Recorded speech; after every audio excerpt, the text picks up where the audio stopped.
Welcome everybody, and thank you for taking the time to join the latest Boutique Hotel News webinar today in partnership with Zennio. And we are going to be talking about guest room management and smart building automation. So my name's Eloise. I'm going to be your host for today's webinar. And when I'm not hosting webinars, I am editor of Boutique Hotel News, and we are an online multimedia trade publication covering the global boutique, lifestyle and luxury hotel industry. If we can please move on to the next slide, team. Thank you.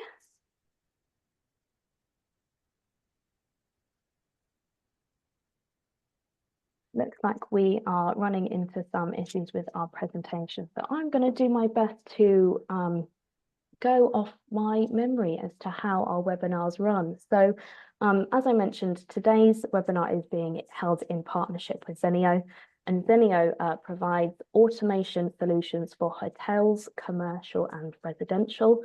And today we have a very short video to play for you.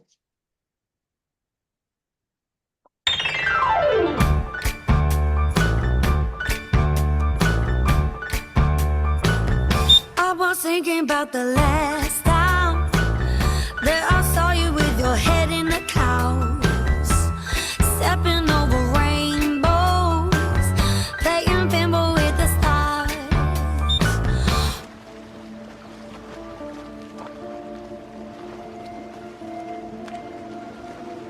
I can celebrate nights falling without you.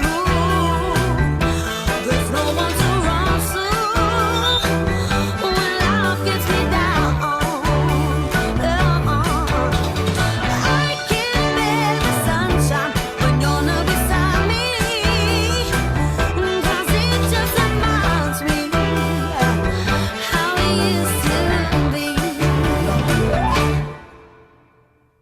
And further details about Zennio have been kept if you would like to learn more. So let's meet our speakers for today. And for ease, I'm just going to move from left to right as per the PowerPoint slides. So I will kick off with a short introduction from Adam, please. Over to you. Thanks, Eloise. Hi, everyone. I'm Adam. I'm the Chief Revenue Officer at Room Raccoon. Room Raccoon's a hotel management system. We work exclusively with independent hotels. Typically for us, that means hotels with somewhere between 10 and 100 rooms. We're originally a Dutch company, but we work extensively across Europe, North America, and Southern Africa. Super. Thank you, Adam. And Alistair, over to you. Welcome. Thank you, Eloise. So I am the representative for Brahma Hotel in what is Bromley Old Town Hall. So prior to this, I worked for the Doyle Collection and a collection of five-star hotels across London. And then prior to that, I was in the nightclub industry. For Brahma itself, we offer a luxury as you like it hotel. We have our proof of concept property, as I say, in Bromley, which is a 23-bedroom hotel using technology to really get the best for our guests. Super. Thank you, Alistair. And Lee, welcome. Over to you. Welcome. Thanks, Eloise, and thanks everybody for joining the call. Yeah, so I'm Lee Nunn. I'm the head of hospitality for Zennio here in the UK. Zennio, we're a Spanish manufacturer based out in Toledo, just south of Madrid. And as Eloise said, we cover three main verticals. That being residential, commercial, which for commercial is anything that's not residential, and finally hospitality. And I head up the hospitality vertical here in the UK, so all things guest room management systems. Fantastic. And all the LinkedIn profiles of our speakers have been popped into the chat, and we do have a lot to get through today, but we might not touch on everything. So do connect with our speakers, as I'm sure there's more to learn long after today's webinar has finished. Brief overview of how today's episode is going to run. We'll spend around 45 minutes chatting with our panelists, followed by some time at the end to take any questions from our audience members. So if you do have any pressing questions, please submit these using the Q&A function at the bottom of your screens, and I'll get around to asking those where relevant. And this webinar is being recorded, so everybody that has registered will receive a copy of that recording within a couple of days' time. So I always like to provide some context to today's conversation. I think it's really useful just to get those gears whirring before we get into the main crux of why we're here today. And from our friends at Abode Worldwide, I discovered that the Internet of Things in the travel and leisure market is expected to be worth $28 billion by 2027. And that's across software, services, and hardware. And some use cases of IoT in hospitality include things such as your contactless check-in via smart locks, voice technology, delivery robots, smart hotel rooms, energy management, and more.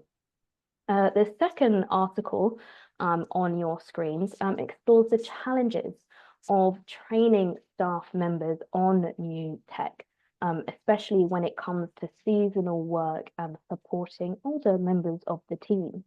And it's balancing the cost of technology with the cost of finding, retaining, and training staff members. That's the concern for hoteliers.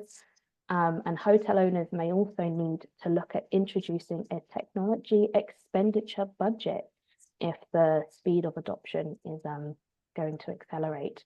And on the guest-facing side, the technology, when it comes to automation, must be familiar to customers, and it's actually easier to implement automation for those customers that are already loyal to a brand. On the next slide, in a recent survey of 2,000 American travelers and hotel workers, they're about 50-50. 80% of travelers said that they would be willing to stay at a hotel with a completely automated front desk or self-service kiosk, with more than 40% of these preferring to check in via a hotel's website, app, or digital kiosk.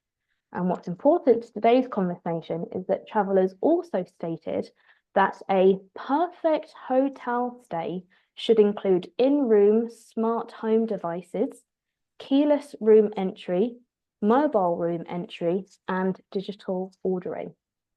Now, the final headline on this slide is actually the title of a research paper in the Journal of Modern Hospitality. And I just want to read a short paragraph within the abstract of that research paper because I think it's really important. So the title of the paper is The Impact of Smart Room Technology on Guest Satisfaction and Operational Efficiency. And the abstract reads, technologies like automated lighting, climate control, and voice-activated assistance provided guests with greater convenience and personalization, leading to increased satisfaction. Additionally, these technologies reduced energy consumption and labor costs, improving overall operational performance. Despite the benefits, challenges such as high initial costs and the need for technological literacy among staff and guests were noted, and the study recommended comprehensive training programs and guest education initiatives to address these issues. So I hope that really has got those gears whirring, because now we are going to talk about guest room management and smart building automation. I want to kick off with a question to Alistair, because as we heard during your intro, Brahma is a proof of concept hotel brand. It's the first to launch. And what I am curious to learn more about, Alistair, is when the team were creating that Brahma product, what role did smart technology play in helping to shape that guest journey? Yeah, it was huge. So essentially, we always knew that we were going to be a small boutique product, and how were we going to work that both efficiently. So it was all about providing the reduction in the team that we were going to have on site, whilst providing our guests the 5-star service which they would be expecting. The speed of service that we were going to offer, the convenience for the guest, but also what environmental factors were concerned as well. So we needed to fully understand where we could make all these efficiencies. To drill down into that a bit more, on the environment side, it could be something as simple as not printing registration cards or not putting information into rooms. Quite often you walk into a hotel room and there'll be literature all over the room, sometimes to a point where you're sitting at a desk and actually, how do I work at this desk? I've got to move everything off it before I can actually get to work. So we wanted to really strip out all of the conventional items and take it back to actually what do we need to have in the rooms and how that works for the guest. So we did that in all sorts of different ways and in concerning all sorts of different factors. But on the environmental side specifically, no more reg cards. Everything is done using technology, and room information was all put both onto a guest app and also onto the television screens as well. But then within the rooms, actually, how do we operate the technology that's there?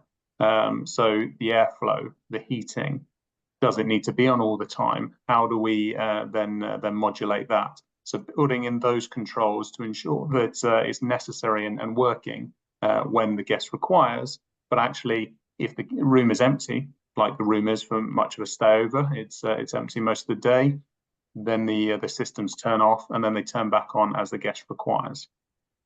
Mm-hmm. Then moving on to the convenience side, during a guest stay, how do they contact the team? How do they say, how do I do this? Or what are the ways that I need to either extend my reservation, or what is the checkout, and so on and so forth. So the best way to do that, again, using technology, yes, the information is available on our website. Then we've got the guest app, we've got the television, but then actually using systems to be able to contact us via chat function, via WhatsApp, programming settings. So how do they use simple things such as a coffee machine, and then how do they operate the lighting within the room? As you just mentioned, it's all about the known tech. So when you take items such as Deliveroo or smart meter controls, TV menus, you get used to the ways different things work. So how do we set that out? How do we make it easy for our guests to be able to say, I know what I'm doing, instead of having to then work out the technology before then being able to enjoy their stay? So putting in ease of use, but not putting in a barrier to use. The speed of, sorry, go on. No, please, you continue. The speed of service was especially important to us as well, because we haven't got the same staffing levels within the property that you would within maybe a 75, 100, 150 bed hotel, and also a hotel, to be honest, which is going to be at a higher price from us. Although we're in a London borough, we're in a suburb, so therefore we're not charging the same prices as you are in central London. So therefore, with a smaller team, we need to ensure that we are still offering that speed of service. So the immediate communication, the immediate response, and utilizing, as simple as it is, WhatsApp to be able to communicate with guests has really been a fantastic function. The traditional check-in versus online check-in has been huge. So instead of every single guest having to come to us, having to go through the process after a long day of work and having to sit down or stand at a reception and go through all of that, you can do everything online. You can check in, you can download your mobile key, you can arrive at the hotel, and you can get straight to your room, which, as I say, for after a long day of work is very much appreciated by our guests.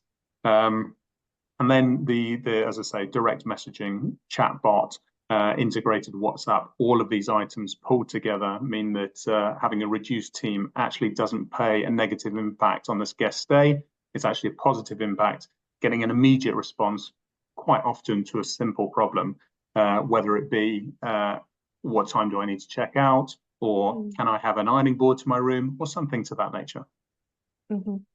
Now, I imagine that as a new brand, you're building from the ground up. So when you are looking at these tech solutions, one might argue that it will be easier to roll out in the future when you're looking to expand that brand. But the difficulty now is that there are hoteliers that have legacy brands or maybe existing brands, and they are now looking at deploying or adopting this new technology. And that's what I'm hoping to learn a bit more about with my next question. And I'd like to bring Lee in here just to gauge how engaged are hoteliers, I suppose, when it comes to looking at this new technology, and I suppose how far along are they on that digital transformation journey? So, like Lee, what's the general sentiment when it comes to exploring new solutions? I mean, there's a great deal of interest. I mean, put it into perspective. We did a kind of a meet the buyer event in 2019, all around hospitality tech. And it's fair to say that when we did this event, very few people actually knew what we were talking about in terms of guest room management systems, et cetera, et cetera. But interestingly, we did the same event last year, and it was a complete change. Everybody knew what we were talking about. And I think the appetite for the technology is most certainly there. I think, like all things, it depends on what the motivation is behind why a company might look at these systems. And of course, the issue we have now and have had for a few years, which has kind of changed that motivation, is the extremely high energy costs that hotels are paying. And, you know, for some smaller independent hotels, the energy bills have been the difference between them being profitable or not. That's how large we're talking about. So as I said, the motivation has changed, and that means that they're becoming a lot more receptive. And like I said, the appetite is most certainly there.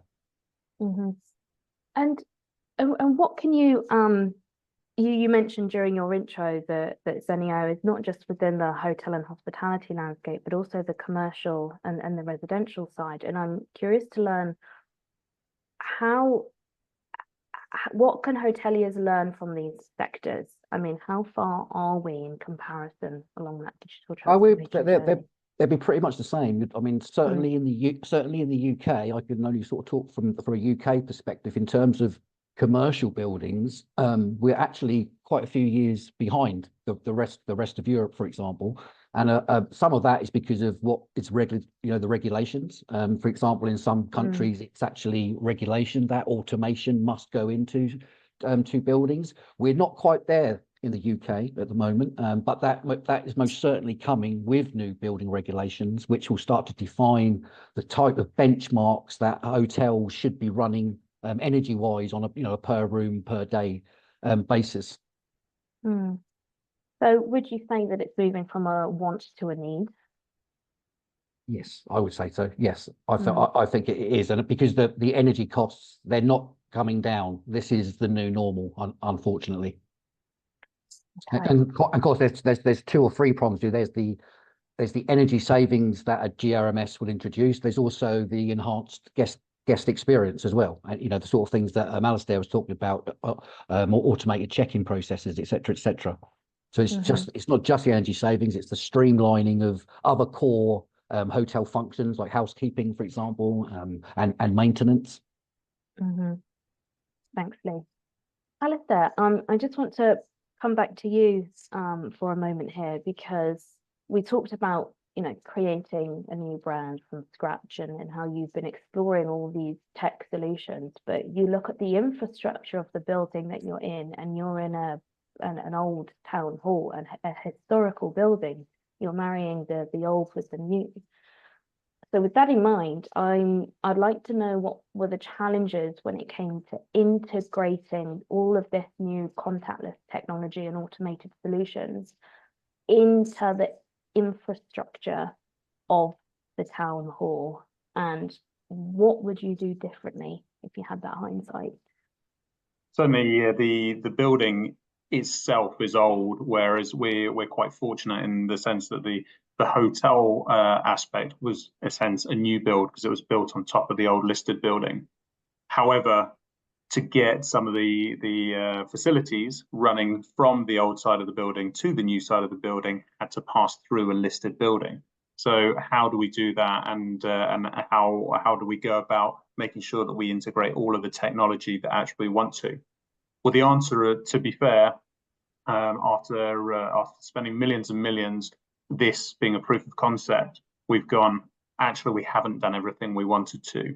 So the things that we did do well were the multimedia. So our TVs are fantastic. They offer guests all of the information they want. They offer them the streaming that they're looking for. And it means that they can hold anything from a Zoom meeting within their room. They can watch a movie. They can learn what's going on in town and so on and so forth. So it's got everything on there. Equally the same with the guest app as well. Then we've got the number of switches that we've got in terms of being able to turn lights on and not have lights on. The sockets that are necessary to be able to plug into to either use the internet all the way through to sort of HDMI and so on and so forth. The accessories within the room. So all of our rooms are equipped with fast chargers, and they've all got USB, USB-C, and so on and so forth. But as I say, we didn't go far enough. Oh, sorry, I forget one as well. Obviously, the access control. So the access control is a great system to not only you can use your traditional key, plastic key, not physical key, but also use a mobile phone to be able to get all the way from the front door all the way up to your room. Mm. But what we didn't do, and what we'd look to do in the future, would be lighting control. And to be honest, this is much of what Zennio does. So lighting control, blind control, making sure that actually we've taken it a step further. Rather than just having switches in the room, let's make it all on your mobile phone. Potentially companies such as SweetPad provide different solutions as well. But then you take it that step further. What are your guests and the companies that they work for looking for? CO2 monitoring, energy monitoring as well. So really taking it to that next degree of, yes, not every guest may want it. The leisure guests won't be looking for that. But companies in the future are going to start demanding that actually, well, they've got CO2 offsetting that they need to do. What is the CO2 they've used? So therefore, monitoring that and not just giving it a generic answer, which we do at the moment, but actually being able to go, this is your consumption. This is exactly what you've done. I think to the point of EU regulation, which I think what Lee was talking about earlier, that is only going to prompt more solutions or more appetite to explore these solutions as to how you can actually effectively monitor, track and capture such data around CO2 consumption, and maybe where to improve. In fact, you could even go as far as saying that automation is helping us not just as operators, but from a guest side as well, be more educated. I think once you get over the education piece, that's when you can start improving on your operational efficiencies and in making better informed decisions moving forward. Yeah, that's actually a very good point, because some of our hotel clients actually use the energy monitoring element that we can introduce. So, for example, when the guest checks out, they get a copy of their invoice. They'll also get an energy report to show how much energy that they've used during their stay. So again, it's just creating awareness. Is that been is that like a new demand, I suppose, that you're seeing, Lee? Like, yeah, certainly from the kind of eco hotels, the hotels who actually market themselves as being green eco hotels. Those guys most certainly, yes. Thanks for that, Adam. Let's bring you in here, because we've talked about in installing new tech, the sentiment for it, the challenges that we've faced, but importantly, all these new devices and systems must be able to plug into a PMS. And so what I would like to learn from yourself, Adam, is how can the integration of a PMS and smart room tech help hotels to improve operational decisions? Yeah, I think it's really interesting that just how much has accelerated over the last 5 years, and kind of the raft of things that you know hoteliers expect their PMS to plug into these days. You know, I think the typical deal we do, there's just more integrations than we would have seen 5 years ago. I guess what's the saying? Necessity is the mother of all invention. I think it's probably necessity is the mother of all adoption. I think there's kind of broader events that have been happening in the background, you know, unpleasant things, COVID, wars, and whatever else that have, you know, sort of directly accelerated that stuff. So I think it's just part of operating a PMS company now, right? Like your PMS, if you're a hotel operator, that's kind of your center of operations, and we're plugging into a range of services. I think if we're specifically looking at it, you know, in the context of how does that work, you know, with say us and Zennio in this example, or how does that, you know, how does that help you make operational decisions? I think you probably want it to go a stage further than that. I think you want it to probably make the decisions for you. I think it's about being able to automate some of that stuff.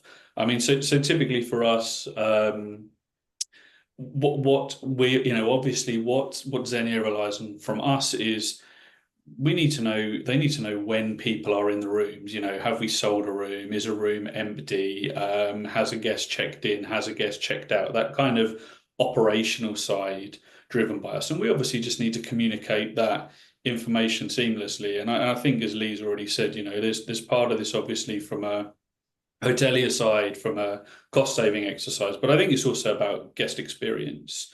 So I think if we look at how it works in cases where we've looked up, what will typically happen is, you know, we will, you know, from a guest experience perspective, what will happen is that guest checks in, that guest arrives in the property, and we know to make their room ready for them, you know, whether that is turning on some lighting, whether that's setting the temperature control. You know, so I think, again, you know, it's they walk into that room and it's optimum temperature, it's whatever else. It's just a more seamless transition. But at the same time, what happens if that room isn't sold? You know, we need to know about that as well. You know, particularly this time of year, November isn't maybe always the most high occupancy month for all of our hotels. But it's cold, right? So, you know, typically we need to heat those rooms. So if we know those rooms aren't full, you know, we obviously transmit that information. Zennio is going to go, okay, cool. Well, we'll run those rooms at a lower temperature, or stop the heating, or run it for less time. So I don't even think it's necessarily about making those kind of operational decisions. It's kind of done on autopilot. That's happening a lot of time. The hotel doesn't have to worry about making those decisions. They can get on with the business of actually providing hospitality. Mm-hmm. Would you either yourself, Adam, or perhaps any of the other panelists be able to speak to the ability to forecast? And I think that's what you touched on a moment ago, is that it's not just it's being able to make those decisions for you. It's not so much the recommendations. So where are we at with automation, with tech, when it actually comes to forecasting? And well, we do a few things. I mean, one of the key things we do is sort of data-driven temperature set points. So, for example, one of the key strategies we implement is optimizing the energy consumption in setting different temperatures depending on what Adam was just saying, and whether the room is unsold, sold, occupied, or unoccupied. And by leveraging that data, we can collect it via our BMS and then analyze whether these predicted set points align with the actual guest preference. So, for instance, if the data indicates that guests frequently adjust the temperature after entering the room, we can then refine the general hotel set points to better match their preference. And of course, this increases energy savings. So, for example, if the current set points are 20 degrees in standby, 21 degrees in comfort, and we observe that the guests tend to lower those temperatures, then we can proactively set them to 19 and 20, which will then reduce costs. One of the other things we can do is profiling guest behaviors. So again, via our BMS, when I talk about our BMS is our centralized dashboard, the visualization of all rooms and all data, and that's in real time. So thanks to that, we can actually track the real-time occupancy status of each room. And then what we could do is we can create customer profiles based on usage patterns. So for example, if we're in a business hotel, for example, the data might reveal that those rooms are unoccupied during most morning hours. So in that instance, we could work with the HVAC system to turn off half the chillers, for example. So there's other elements that we can do based on the information that we get back from the BMS. Other things like leveraging external environmental data, for example. So external temperatures, thermal sensations, sunrise, sunset times, and solar hours. Then, so for example, if it's colder external temperatures are forecasted, we can proactively lower the room set points to ensure efficient heating, or based on solar hours, we can automate curtains to remain open during sunny periods to maximize what they call solar gain, and close the curtains to keep them cooler. So yeah, there's many things we can do with the data that we receive and that we hold. I mean, all of what's just been said there from an operational standpoint, and all about Adam's point of automation. Automation, as far as operational goes, means you don't have to worry about it. It's all done for you. So when I'm talking about sort of the different things that we do, I've actually forgotten about half of the things we do because it's all automated. It's already being done for us. So we've got our PMS talking to our room management system, talking to our channel manager, talking to our pricing. All of that's behind the scenes and it's all taken care of. And then when it comes to the rooms, our EMS talking to our BMS, and then again, that's all taken care of for us. So actually the team on the ground don't really need to worry about things. And then you get into the next step, as Lee's saying, with the blinds and things. Actually, you go to a point of the turn down service. You no longer need to close the curtains. It's already done for you. So therefore, you can send someone in quickly and easily. And again, that brings down the amount of team members that you have to have on site. I'd like to come back to Adam here, because we're talking about now guest behaviours and preferences, and how we can deliver perhaps a more personalised stay, and as a result of that, I would hope more revenue, which should be right up Adam's street. So with that in mind, Adam, let's look at these data sets, let's look at these analytics, and how can hoteliers really kind of dive into these in order to gain those insights when it comes to personalising those services and understanding guest behavior. Yeah, I think obviously, again, it's about capturing those data points and about being able to share them seamlessly. So obviously, your PMS is going to have a CRM within it, and you're going to capture preferences about users and obviously users, guests, customers, whatever we want to call them. And obviously, I think there's kind of a few different ways to look at that. You can kind of look at them in cohorts, right? Like people that stay for similar purposes at similar times. So do, my leisure guests behave differently to my business guests, as an example? They maybe spend more or less time in the room. They're checking in at different times. They maybe have different kind of requirements during their stay. A lot of the hotels we work with also have, guests that stay with them frequently. So obviously, if you understand that guest preferences, to be able to instantly call them up when they return, I think that just enhances that guest experience.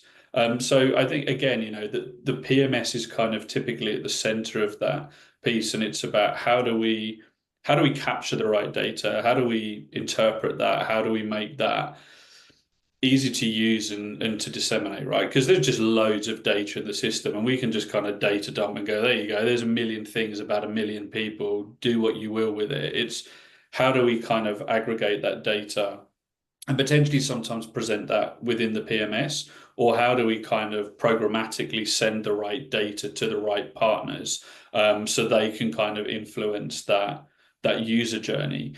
I think there's lots of things happening in the industry. There's lots of exciting things going on. There's always new partners, new features, new functions. I think I tend to think of it as, particularly our role as a PMS, everything tends to fit into one of three categories, right? Like if we do something or share something, it needs to tick one of these boxes. Does it help us? Does it help our customers, the hotel, make more money? Does it help them provide a better guest experience, or does it save them time? Like if it doesn't do one of those three things, then broadly, like, well, who cares? What's the point? Like I think if you focus on those as a kind of principle, like how does this data, can we predict certain behaviors, or can we, just by analyzing what's happened, maybe we can predict certain behaviors based on what they tell us. Like, really, really common example. I think we talked about online check-in earlier. Huge surge in people wanting to check in online because it's just better experience, right? You don't want to.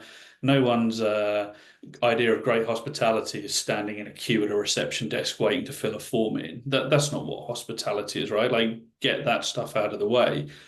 But it also means we can collect that data earlier, and we know certain things about the guests that are coming to stay at our hotel before they arrive rather than when they arrive. So maybe they tell us certain things. Maybe they give us certain dietary preferences in advance. Maybe they book certain activities in advance, and maybe we can infer from that they're going to spend less or more time in a room as a consequence. So I think that's where it's really exciting. But like, does it make us money? Does it save time? Does it provide a better experience? That should probably be what governs that kind of sharing and driving that kind of data analytics piece. On your point of having so many data sources and data sets that are collected and stored somewhere in the PMS, like what would be your advice in terms of best practices for identifying the right data and then using that to your point, drive that revenue? Yeah, I think it depends a little bit what type of hotel you're operating. Look, if you're operating, a large chain or a large corporate hotel, then I think there's some really great kind of like BI tools you can plug in to help you interpret that data in different ways. But I think, as I said, look, typically our hoteliers are a bit smaller than that. They're typically independent, single or small groups of properties. So I think, look, just how your PMS presents it is a starting point. Like, is that data easy to find, easy to interpret, and potentially easy to export? I think that's a really good starting point. Like, how am I able to customize that? So a lot of our, I think most PMS companies are going to provide you some sort of generic reports. Like, I can go and press this button and collect some information over a data period. We enable our customers to create completely bespoke reports and then save those, so they can go, well, look, these are the data preferences we want to collect, or the things we want to understand. And maybe they're just slightly nuanced. They're often a variation on a theme, but like, it's really important I have this line in the report, but the next hotel doesn't want it. So I think capture that, because you've got to help. We've got to provide help in that experience. Most of our hoteliers are super busy.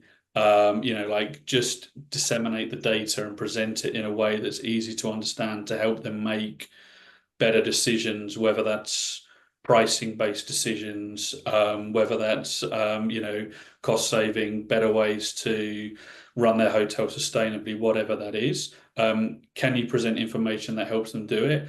Better still, can you take that information and automate actions as a consequence of that information?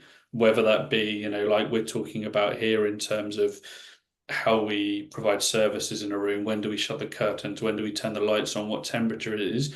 But you can also take that and apply that same thing to how do we price a room on a given day? What upsell options do we present to a guest? All of those different kind of things. Let's build on that, because we touched earlier on the context slides that there's a concern around, I suppose, initial costs, and also around sort of training your staff and retaining your staff to make sure that they are up to date, I suppose, with managing that tech.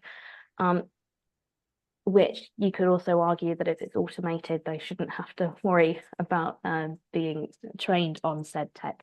But Lee, let's come back to you here.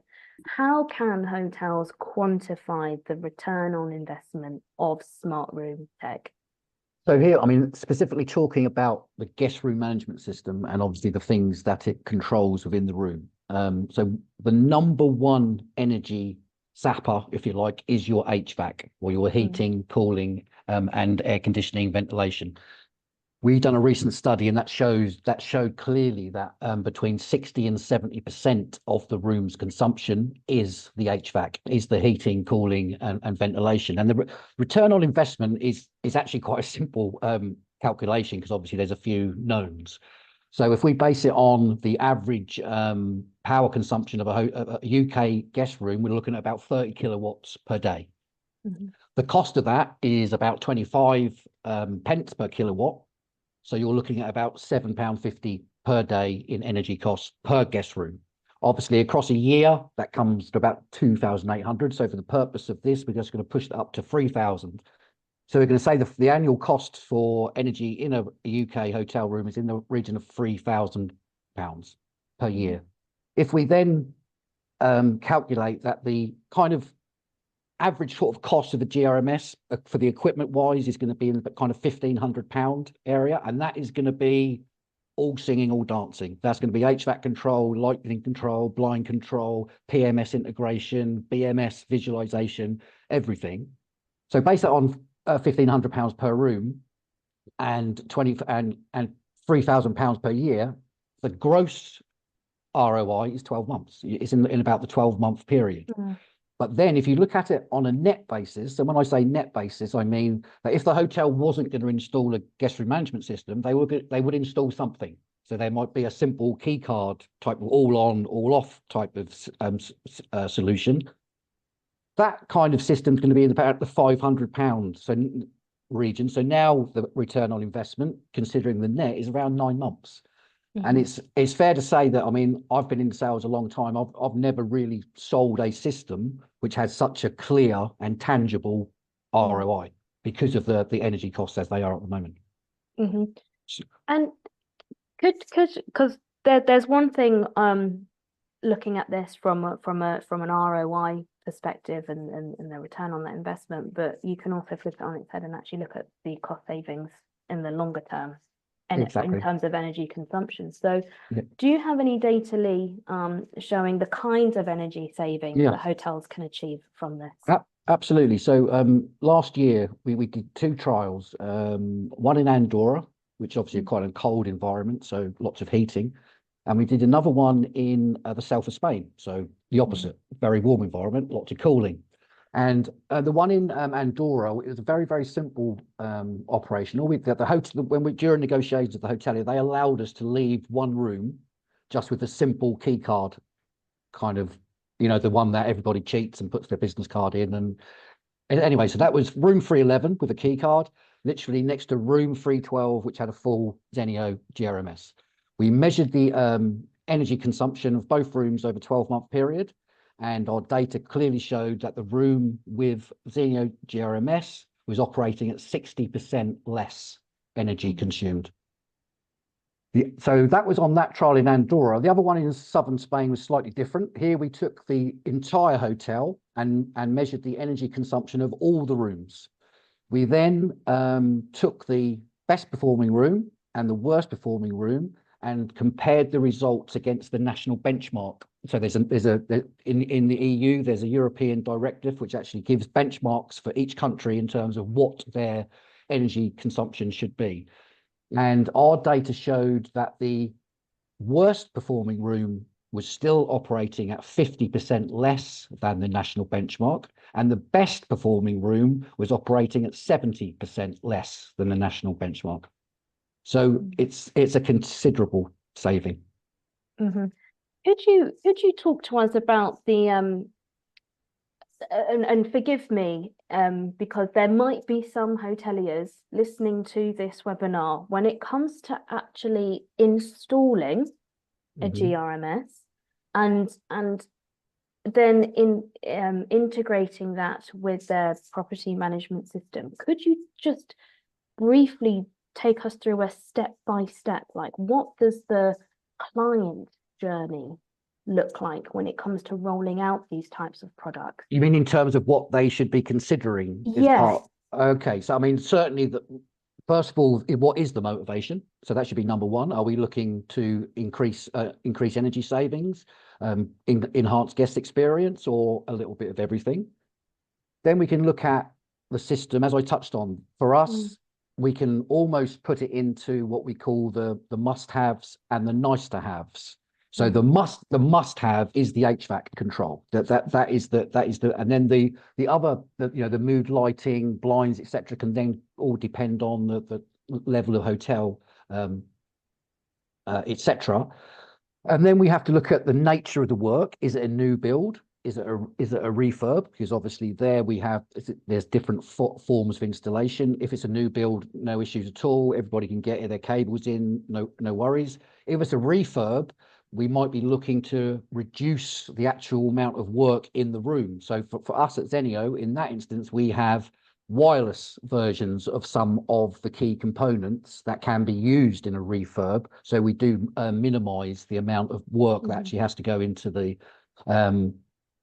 into the system. Then there's the access, because we need to get our rooms onto the landlord's network, the hotel's network. So ensuring that there is a cable infrastructure going into that room. And then finally, what integrations are going to be required in terms of third-party softwares? Which PMS are we going to be integrating with? Do you want a guest app on your through your IPTV on your phone? And then do you want us to integrate our system further with things like hot source, so maintenance apps and housekeeping apps? Because obviously we do, part of our GRMS is that make up my room, do not disturb signaling from the room. So obviously all that information is first of all transferred to our BMS. So there's a centralized dashboard that the housekeeping department can see in real time, that which rooms are calling for to be made up, which rooms are not. And then we have a further integration where our BMS system can then transfer that system to a smartphone. So the cleaners in real time will get on their phones which rooms they have to go to. Again, that just increases the efficiency of the housekeeping department. And of course, as everybody knows, whenever you increase efficiencies, the net result of that is your profitability increases. Similarly, on the maintenance side of things, so for example, with our system, we use a certain technology. I'm not going to go in bore you with that technology now, but within that technology now, there is something called a heartbeat. And that is the devices themselves, whether it's a climate controller, whether it's a PIR motion detector, whether it's an actuator controlling the aircon unit, they all have what's called a heartbeat. So that is, in essence, that device every now and again would announce itself to the network and say, hi, I'm here, everything's groovy, carry on. And then our BMS will visualize that with a green tick next to all these devices. The moment there is a problem with the device, and that, like I said, that could be down to an individual door contact, for example, that would be represented by a red cross on our BMS.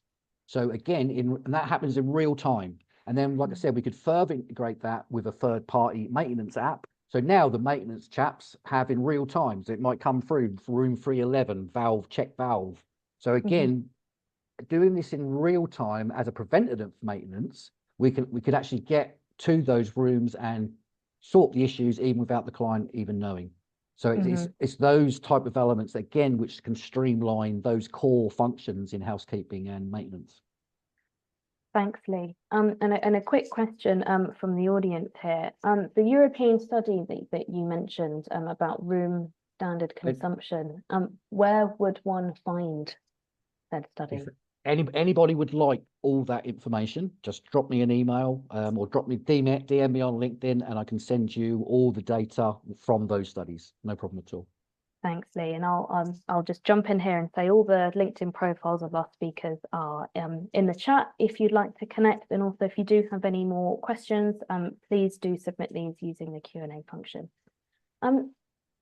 Alistair, I'd like to come to yourself next, because having touched on everything that we have so far. We've looked at the in-room experience, we've looked at the guest journey experience, even sort of pre and post stay.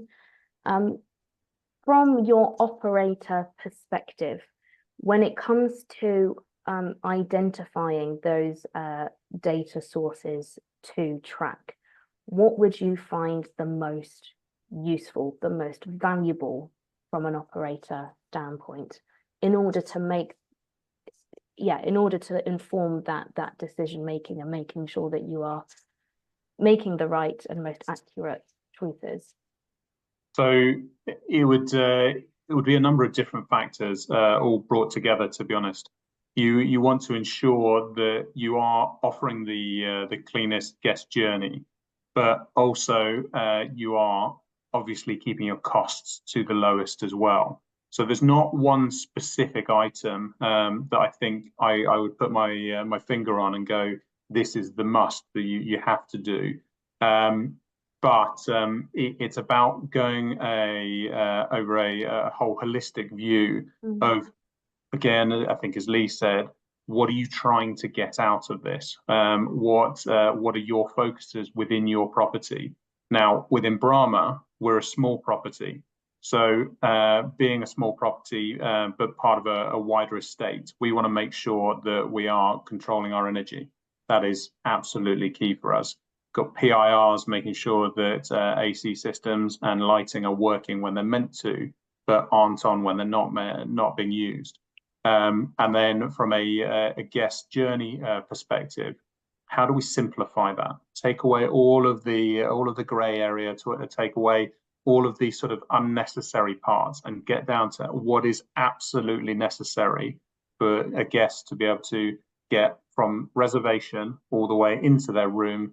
And again, we call it luxury as you like it, making life as easy as it can be for you, and giving you the most time to actually just enjoy your stay. That's what we're providing.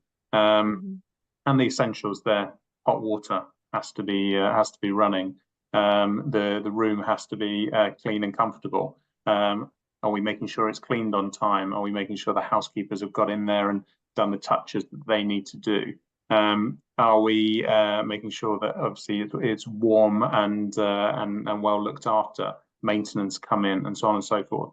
So again, automation, integration of systems, bringing everything together, and very much a holistic view for me. I don't think that I could put my finger on absolutely anything, but it's everything to bring it together. Thank you. And I'd like to ask you all a final question each, and it'll be the same question to all of you, because we know that the speed of change is incredibly fast at the moment. I mean, Lee, when you referred to your event that you held 2019 versus 2023, in that short space of time, you've already seen a vast increase in, or a change in behavior and appetite. So with that in mind, I would like to ask all of you how hotels or hoteliers can best prepare right now for future tech advancements. How do they not just stay abreast of what's happening, but how do you get ahead, which I think is perhaps the more important question here. I will kick off with Alistair, and I'll just move left to right as my screen shows. So Alistair, you first. So from a physical perspective, it is future-proofing. Whenever you're doing works, put in as many good wire runs as you can, put in the wiring necessary to be able to get that done. There is nothing worse than having just completed a job to then have to go and cut more access and then have to put in more hatches or whatever it may be, and going over good work. So if you're doing something, overdo it. Make sure you do future-proof. And then I would say from the sort of tech standpoint, you have to be open to advancement. You might have just bought a system when you think this is great, this is it, now I'm set up, this is all I have to do, and sort of I can forget about it. But actually, no, you've got to stay up with what are the trends, what's new, how can I consistently make it better for my guests. So although you may have just installed a system a couple of years ago, is it still the right system? Is it still giving you the right benefits, or can you improve on that?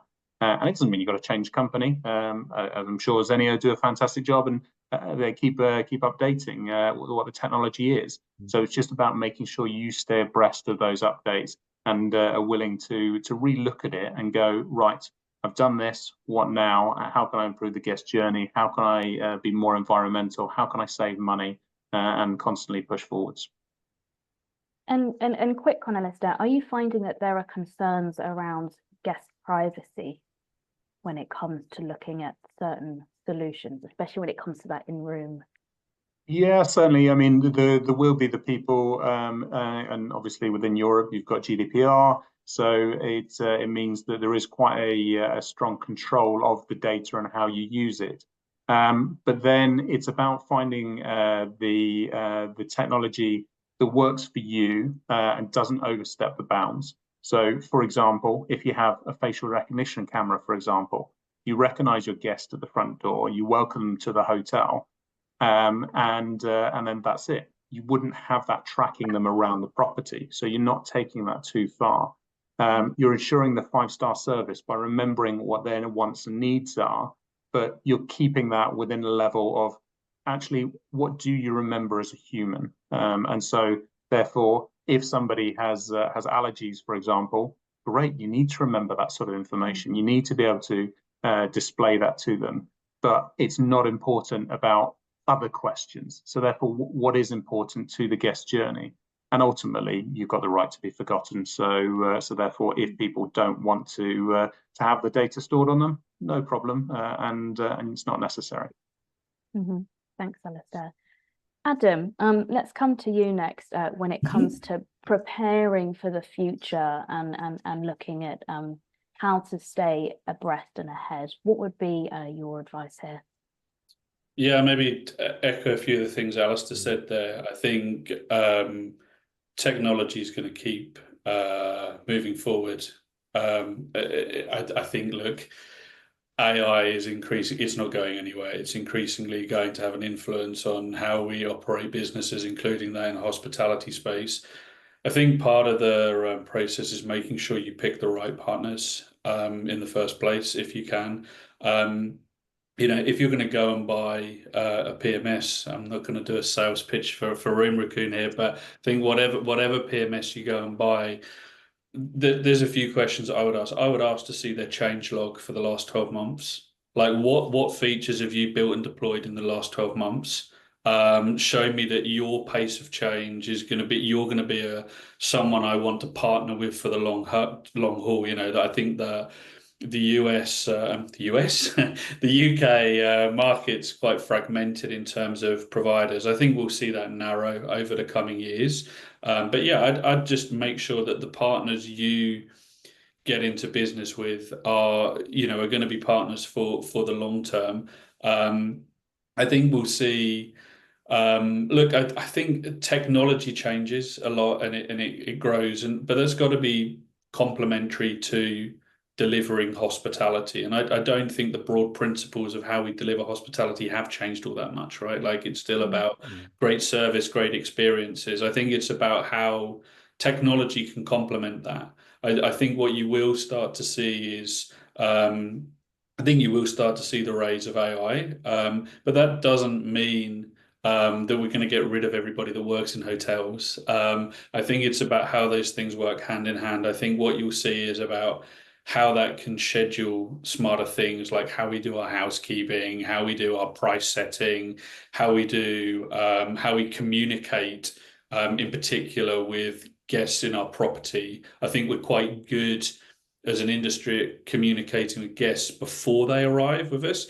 We're often not so good, but once they check in, it kind of all stops a little bit. I think we'll start to understand what they're doing and maybe serving them the right messages at the right time. So I think lots of exciting things are happening, but yeah, just pick the right partners, pick someone that you think you're still going to be working with in 3 years. And that means they've got to be innovating at the same pace the industry is, and, to keep you ahead. I think that's a great point, and I could see Lee nodding his head Yeah, as as you were saying that. very little for me to add to those two because they just yeah summed up very well. That's exactly what I would say. Lots of future proofing, lots of data crunching. Yeah, that's the way forward. Fantastic. Well, I can see that we have hit our 3 o'clock allocated time. So I'll say a quick thank you to Lee, to Adam and Alistair for their insights. We're going to keep this webinar open for an extra 2 minutes right at the end to allow our audience members to follow up on any links that we have popped into the chat today. But I just have a couple of closing slides that I would like to run through. Something that we did touch on today, sustainability. How do you monitor and report on your performance? I'm going to be hosting that webinar this time next week on November the 25th. So if you're interested in learning more, please do sign up. Would love to see you there. The link to register has been popped into the chat. And if you're interested in working with us across our online webinars such as this, or perhaps our in-person events, do get in touch with my colleague Katie. She's now heading up our hospitality partnerships. Her details are on your screen and also in the chat. So huge thank you to Zennio for helping us pull together this webinar. I think it's a very important topic, and as Adam mentioned, lots of exciting things ahead. So we're clearly in the right place at the right time. Once again, thank you to our panelists for your contributions. Thanks for tuning in, and I look forward to seeing you at the next BHN webinar next week. So take care, guys, and see you all soon. Thanks, guys. Hello.